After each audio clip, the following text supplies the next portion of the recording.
Just this right forearm, I'd like to just a little bit. We're all told that the feel and real aspects in golf are so hard, and what we feel is happening is never actually happening. I feel like my hips are starting to turn now before my torso. Really good, look at this.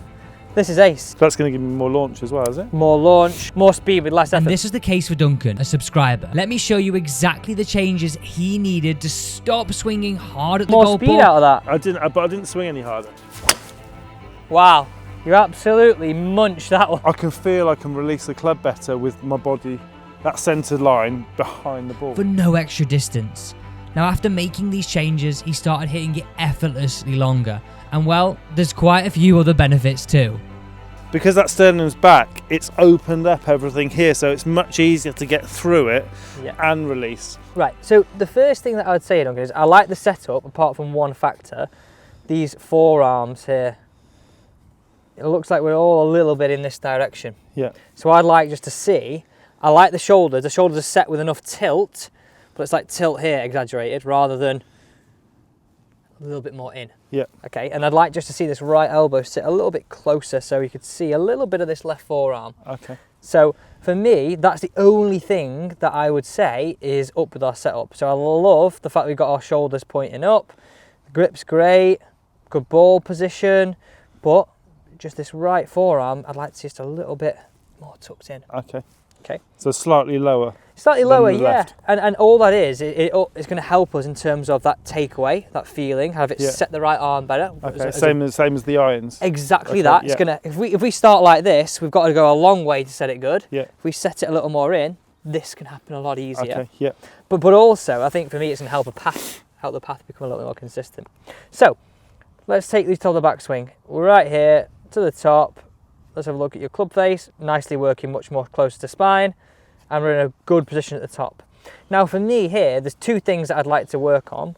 If we said, right, and I know flexibility is one of your things that's not the best because of injuries, but I would say our lower and our upper just move in tandem in this direction, okay? Yeah, that's a bad habit. I used to do that a lot with my irons. Yeah, and if you look at it here, you can sort of see, move in tandem, we sway back over to the golf ball, and then as we get to the ball, we're sort of to lean back to create some space, then look at that, what that does to our release. Okay. It's all a little bit held off. Yeah. Okay. Same again as it was with the 7-iron. Exactly. Yeah. Exactly. And if you look here, you actually start a little bit over playing, then to try and save you, because you get this lean back position, it gets you back on playing, but then that sacrifices the release. Okay. Okay, so I'll just build that out here so for everybody can see, and if you could stand there for a second, I'll just sort of build this out and I'll do it from both angles. So what we're seeing from face on is good backswing. On the way down, everything moves together, and it's a little bit of a lean back in this style. So what I'm really proposing here is we just focus a little bit differently on what starts down, okay? Yep. I'd like to feel like our middle of our sternum stays pointing more sort of here a little bit longer, and then we allow the arms to pass us a little more, as opposed to this look. Because anytime we get that look, you said something that really stuck in my mind. You said, sometimes I hit a bit of a push slice, other times I get random spits and spurts of hooks. Yeah. Right? So if you think, why could that happen? Because this process of you going all with the body, then leaning back, gets the path to be where? It's open, isn't it? Well, it gets the path to be into out. Sorry, yeah. And then I leave the face open, I get the push slice. Yeah. And then sometimes I'm back here, I'll flip it, I get the hook. Okay. So for me, that's sort of causing that, oh my God, I've gone from this, I go to that. So I want to really see, as a starting point, that focus of our sternum feel like it's staying a little more back for longer. So in simple terms, that could be more separation. But then I want us to practice actually letting the club release. Letting the club release. And look at the difference in my finish here, of this exaggerated. Yeah, and you've still got that spine tilt, haven't you, which I probably didn't have. I mean, these are all things you're mentioning which are completely correct, but I don't think you have to focus on that. I don't think they're really like 100%, how do I say this? They obviously have an impact on what's happening, but I don't think they're the top of our priority list. And I don't want you to concentrate on something if it's not really at the top of our list. Yeah. So for me, again, I'll repeat this, just want to feel like our chest stays, our sternum stays back for a bit longer. These can do what they want. They can go with that posting idea you had. But now look, where do I get impact? I get that separation factor. Yeah. rather than our start down being sway with the upper, and this will give us the room to give it some release. Let's review practice swings. Any questions on that? No, that's all good. I can understand what you mean by the release, and I can feel I'm not releasing it. Yeah. I just need to, like the iron, just work it until it becomes a natural movement, Definitely, but I'd also say if you start down with your body in this fashion, it's always going to be very hard for you to release the club, because you're going to be on it early. Okay, so we'll talk through a few drills now which we can get that happening. Exactly the same as what your coach said, I'm just saying it in a different way. Yeah. So instead of just, his point is that if you get your left hip to work higher, you get this separation factor. Yeah. I like golfers to try. I mean, both of them are the same thing, but I want to try and feel like your sternum stays back here for a bit longer. Yeah. And then we can move rather through. than going forward, the centre point. Exactly. So let's just swing top for me and stop. I'm going to run you through a few feelings and have a think about this. If you've got a golf mate, go and help them out. Do this with them, or try and get this feeling yourself. I'll give you both versions. So we said the first thing, going to try and get this right elbow sitting a little more under. Yeah. So this really allows us to set like this. Now, the reason why everybody, when they move the ball forward, sees the right arm higher, well, simply because the ball is forward. Yeah. When the ball's back in our stance, it's like this. So we can see the difference of being ball back to being ball forwards. So we're just going a little more under with that. Perfect. And you know what's interesting? You've actually added a little bit more spine tilt there, which will really help us with drivers, just a tiny bit. Does that come naturally because I've lowered that? Exactly form? that, yeah. So swing top for me and stop. So I want you to feel like imagine there's a laser coming out your sternum. It stays pointing down here for as long as you can for me. And you let the arms drop and swing through. Now, let the club swing. Brilliant. Let it swing. Okay. Yeah, Feel, that hurts. now, I'm not saying we don't have to be perfect at this. Yeah. We need to do this 1% better. Yeah. Because I want to get you out of sway, lean back, hold off. Yeah. Because you've got great speed. I'm not saying speed's everything. Speed's a nice thing to have when we can control it. I think what you're doing, you're having to put the brakes on this a little bit because we're a bit scared of left and rights. Okay. Yeah, it makes sense. So go again for me, a couple more reps. And I want to get a video of this, just so you can really see this.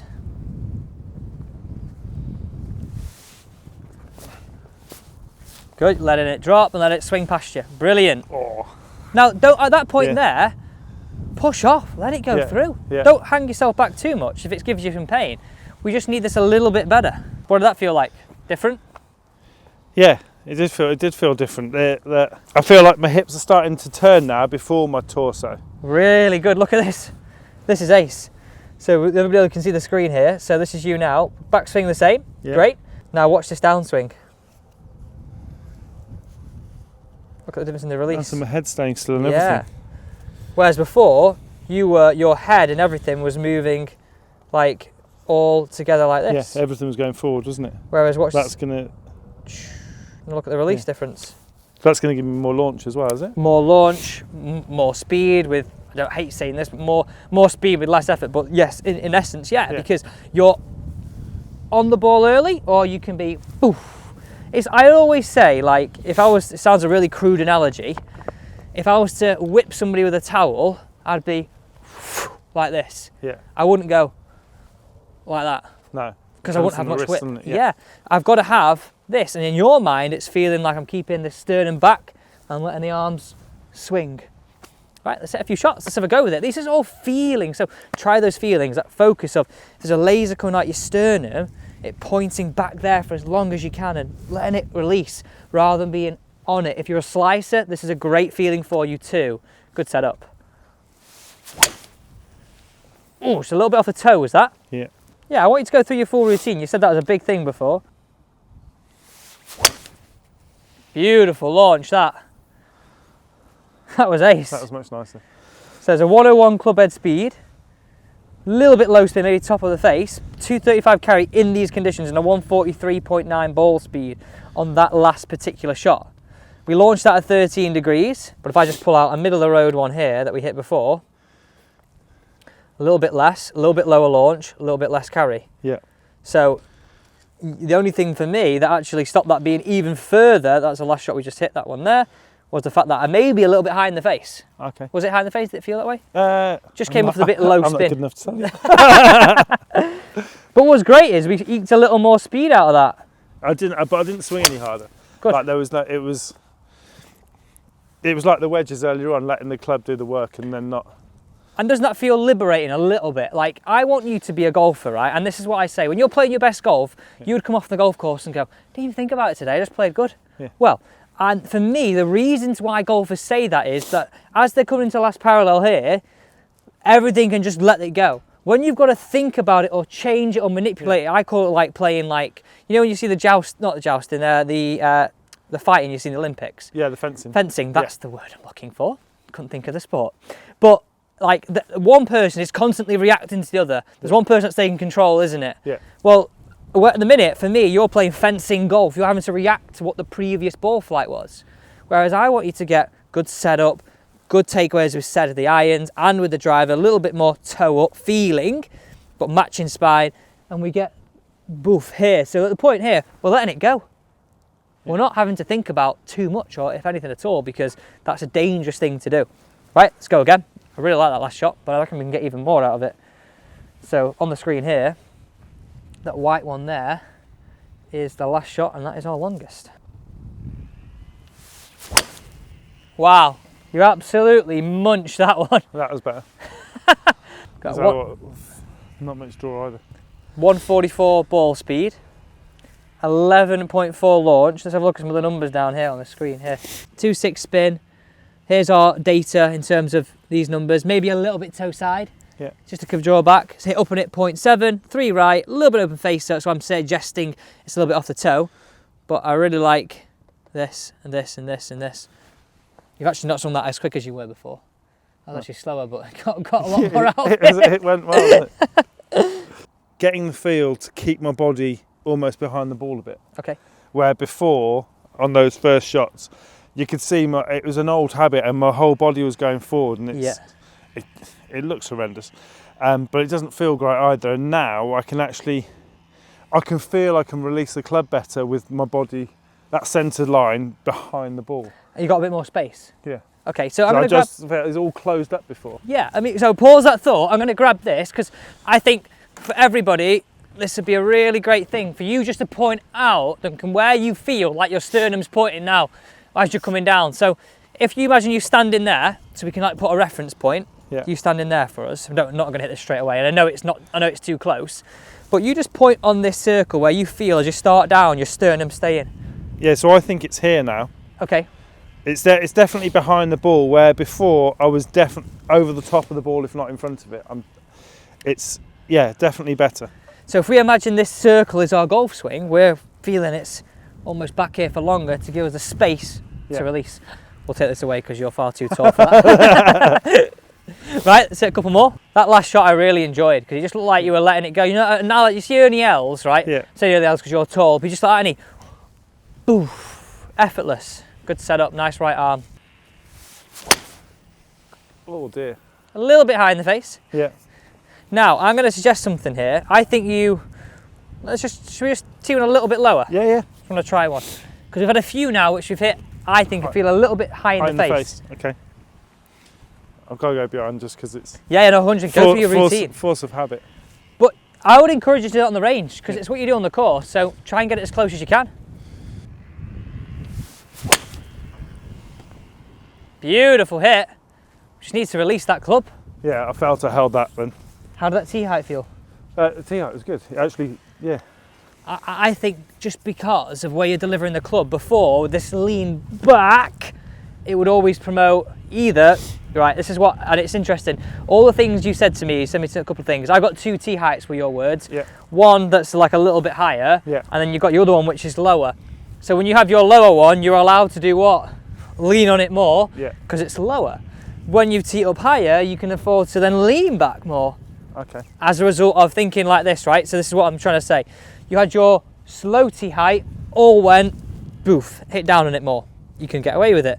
You had your other version where you went all together, then you backed up out of it. Okay. So it would promote a higher tee peg would be better. Yes. Whereas now we're moving a little more like this. There's just little correlations that you just see and you think, okay, maybe that sort of for reference now, you've got what, just a quarter of the ball above the face? So we're still hitting up on the ball? Yeah. Or? Well, that last one there, you hit up 0.7. You don't have to have a massively high tee peg to hit up. Great launch. That face. Yeah, I didn't release that. Just off centre. Yeah, so what I'm towards the toe. What I'm saying is, you hit up on that again, 1 degree. So you still can hit up. Yeah. But what I'm trying to get out in your head here is you've had 2 different tee heights to suit 2 different sort of, well, the style of release you had before. Yeah. Okay, go again. Yeah, I didn't let the wrist release then. Great. I mean, you still got a 141 ball speed, and you didn't let it release, but your face just opened to your path. Beautiful shot. Really good. And one more for us. Tee height, give me some feedback. Right, it works. It's definitely working. Something like it's not even low, so if I look at this as a reference, we've gone from being super high to now just a quarter of the ball above the face. And I use this as your fairway finder, your stock tee height. So, I mean, I don't use a pink tee peg, I use just a tee. Yeah. So just get your reference point for that. Okay.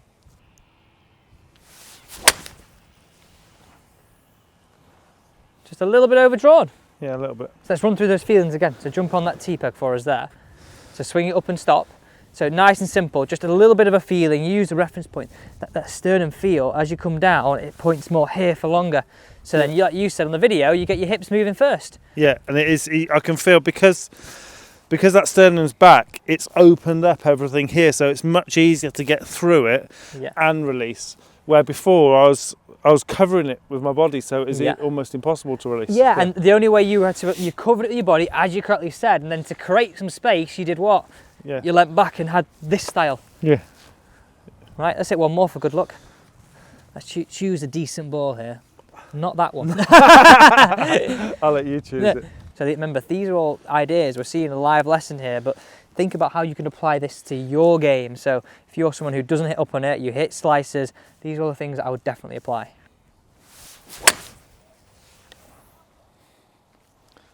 That's going to have some wheels on it. Yeah, it's really good for distance.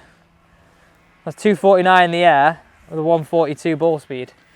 Just that face a little bit open. And that's just something I think you've got to get used to, because you've had to, in the past, be scared of the release. You've got to just get used to it. And unfortunately, there are sometimes you look at things and you go, okay, well, I want you just to feel that, and your brain will react to that. I would say, like, think of it as like a volume thing. At the minute, if you put it on full blast, you're scared of it going where? Left. This way. Yeah. But you've got to try and do that. You've got to put it on full blast and then let it just feather in, because you've not done it before, really. No, it's just, I've just got to trust it.